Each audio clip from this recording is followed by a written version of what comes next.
see, it's actually fact that as humans we naturally want the best for ourselves. But maybe it's self that isn't best for our health. You see, maybe, just maybe, it's the flesh of us that gets the best of us. And we're so stuck on fame and fortune, we worship celebrities like gods as if they're not mere humans like the rest of us. Instead of worshiping the Creator, we worship the creations that He placed down here next to us. Like, when did the iPod become our God? Praising the golden calf like the Israelites in Exodus, we need to pray for this temptation to remove itself and exit us. Like, Lord, please forgive the enemy. You see, once the sin entered me with this energy, I became my worst enemy. Fighting with my flesh because it wants to get rid of he, but in the world there's none greater than he that's inside of me, Jesus. But just like Donnie McClurkin, sometimes I fall down. And it's the world's tasteful temptation which cooked the perfect recipe to subject me with the test and let my flesh get the best of me. You see, I became a slave to the things that I craved. My lustful envisionments became imprisonment. After every paycheck, I would find myself in line on Saturdays waiting for the newest Jordans, fighting for the price of a soul.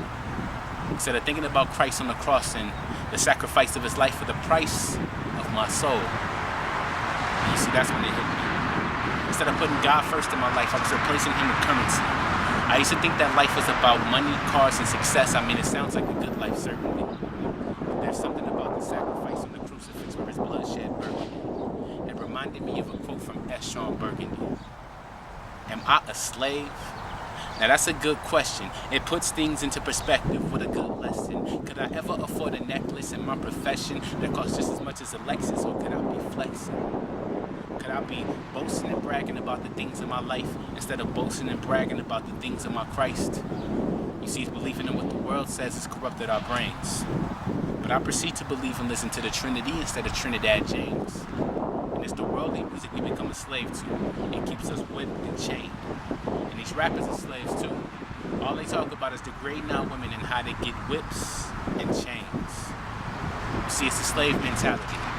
And it's a harsh reality for some of us.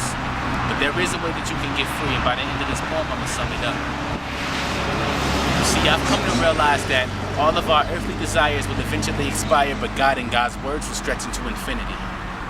True freedom is only found in the Messiah, following in His ways and believing in His ministry. Satan's temptation will never retire, but you can overcome it by praying for the ability. Accept Christ and your life will forever be inspired. And you becoming a slave will become nothing but history. So seek God, find Jesus, discover life, gain freedom.